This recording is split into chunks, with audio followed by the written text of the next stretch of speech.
Bayo, you practically live and breathe data and AI. At the heart of AI is data. If there's no clean data, there's nothing we can do.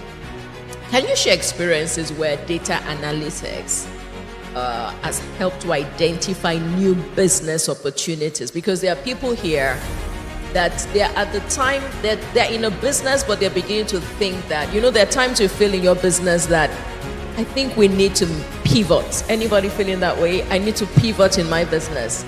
And so how can I use data to actually start to help me think about, can I create a new business out of what I'm doing, or can I start to adjust my pricing somewhat? We'd love to hear from you. Thank you very much. Just as is a dominant fact that retail is powered by data. Like we say, retail is detail with trail and long tail. The more detailed you are, the more retail you can become. And that means that you need every bit of information. Formal, informal, structural, unstructural, anecdotal evidences that you need to bring together to be able to understand the market better, understand the white spaces, and then find what you can do different. This goes beyond just the fact that I understand my transaction data, also understanding the macro of the customers, understand the weather forecast, for example, understand even for large businesses that have things as simple as retail audit data, or even social media data as well. There is something we call triangulation, ability to bring different data together so that they talk to themselves and you're able to understand the underlying drivers, because that is where the opportunity is. There is no one size fits all when it comes to use of data in retail to make business decisions. And I'm going to use two examples just to underpin what you said. Now, we had a client, a global multinational that does retail audit. They think they understand the entire universe of opportunity until we came in and then we brought in satellite imagery, for example, and what we call UCLA. I will explain what those two mean. The reason why I'm explaining this to you is just to have a broader view of what is possible with data powering retail. Now, with satellite imagery data, we're able to understand fast-growing areas across Nigeria. What do you mean by that? New buildings emerging on a daily basis. There are satellite images that shows it. And it's not just showing those buildings, but what is the nature of the rooftop of those buildings, so that I can use that as a proxy of the economic value of those buildings that I imagine. And then when you extrapolate that on UCLA measures data download anonymously across the world. So I can overlay all of that and say there's a new cluster emerging in Lekki Axis, or somewhere in Magodo, or somewhere where people are heavy data users based on anonymized data, or there are new buildings emerging. Or let me even go to the traditional data sources, just to also establish the fact that we're not talking about big business. There was something we did, which Professor Uchenna is aware of, where we use this till receipt. I'm sure many of us will know till receipt. When you go to any mom and pop shop, supermarket, they give you a small receipt which comes automatically from a machine. And after you collect it, what does 80% Nigerians do with it? They drop it off. So we collected young boys all over who are picking it by coordinate. And they just take the picture and upload it for us. With that, what are the data points? The dates, the time, the product type, the SKU, the volume bought, the value, the pricing, the total bought, the time of the day. With that, we're able to do market basket analysis. What do people buy together? What is the maximum purchase in the morning? By hour, what is the purchase? Weekend purchase, Sunday purchase, and interestingly, what do people buy together? For example, we saw an amazing trend where you see people buying sexual reproductive product plus baby food together. Unbelievable combination. These are amazing insights. And somebody will tell me there is no data to do that. But yet, paying people, cleaners, extra money across all stores in Nigeria, just take the picture. As you take the picture, for every picture you take, we give you small money, which when they compare with what they hand is a big deal. And mind you, those data are anonymous. So many things are possible. And if you want to play retail, you have to go into detail. And that's where data makes a difference. And when we say there is no data, there is data. One more point I need to make. somebody will say, what of Ojuwe market? Now we just started a new frontier where even a woman in Ojuwe can voice her transaction, so that we can also understand what is happening in the informal sector.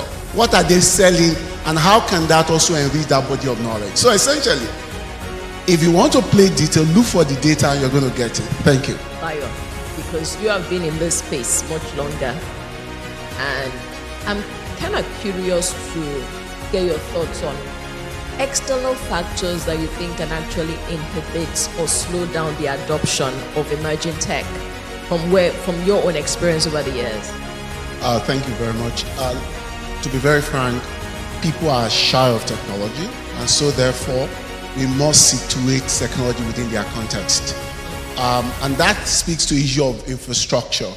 And most of the time, we so much focus on technology and we forget the people. Today I've had issues around design thinking. We build technology and we're trying to force people into technology, not thinking about, if I want adoption, people must see it as an evolution of their normal life. So you are bringing it to complement, to enhance, and just get them into a world that is similar to where they're coming from. Now, and that's why when you look at some of the gaps we have seen in the country today, from things like contactless. It came as a big hype, but like I tell people, I said, tap and pay has become trap and pay to a lot of people. People have invested in infrastructure, things are not working. So for me, it's about what works within the context of the user. And that takes me to the fact that if anybody wants to really drive adoption for AI-related technology today, offline first, remote aware, context rich, and voice first. People want to talk and they want AI to respond to them naturally. And so we are building our infrastructure and we are aiming not just to score another media hype, because there are certain things we launch to create some hype, and there are certain things we launch and we want consumer to use. If you are keen about what you want consumer to use and drive real traction, then focus on what works. Offline inference on any AI that you are deploying, where even when people are not connected to the internet, the last mile is making decisions. You can check things like OffGPT that we just released about 3 weeks ago, where on a device you can have 7 billion token of AI making decision on-prem, for example. And this is the way we have to think about making AI work. Now, let's come to the traditional big retail, where one of the biggest problems we face today that is cutting a lot of people off is this is what I ordered for, this is what I got. It's making a lot of people stop e-commerce, But now we're seeing more technology that are becoming more people-centric. I'm sure you've seen a lot of try it on virtually, where they use 3-dimensional imaging of yourself and they superimpose the clothing on you and you can see yourself in it, and it takes all your 3 dimension, And now we now have another one which is at a very much advanced stage, haptic gloves. What does haptic glove does? It also checks the fabrics and the texture of the cloth and match it against the one you have in your house. So that it's not when the cloth comes and you say, it's so soft, that is not what I want. For me, this is how we must think. What matters to the user? And how do we make technology work for the user? And that takes me to my last point. There was a gentleman that was talking around the fact that, can this really work for informal sector? Informal sector is actually the biggest market as far as AI is concerned. If we understand what they want to do, they carry a lot of information on their head.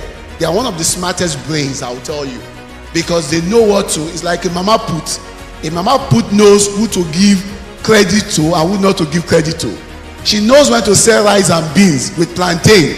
She knows all those details because those information stays in her brain. But now, if I want to build a technology for her, she's used to a traditional model. So what can I do for her? I need to build something where she just voice, for example, and that voice can interactively engage her. It becomes like what Yoruba will call a sewing, for example, like an oracle providing information.